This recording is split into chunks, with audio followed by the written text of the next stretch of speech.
What do you say to them? I don't believe that's the case even for a second. That's not what they say behind closed doors, off the record, to each other. This is all about continuing to receive taxpayer subsidies for their political parties. We think in a time like this, it's important for all political parties, just as would be the case for executives in a company, that there be belt tightening, that they lead by example as we go through this difficult financial time. If the government's defeated Monday, as early as Monday, what do you think that means for the country? Well, I think it will create a lot of instability and uncertainty. I think it would not be good for our economic situation. I think it would slow down the very types of stimulus that the opposition claims that this is about.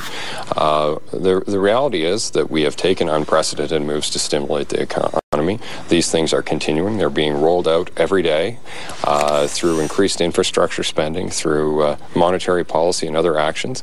And going through a change of government at this point, without even going back to the people 2 months after a general election, would certainly be a source of instability at a time when we do not need that. And if you think the defeat of the government would be bad for the country, why don't you do what it takes to not have the defeat of the government? Well, that is a very slippery slope. We were elected with a mandate, with an agenda. We put that in a throne speech. It was passed. We need to move forward, and that's what we're doing.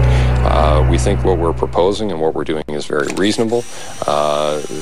What the opposition is proposing to do, I think, is very unreasonable, very undemocratic.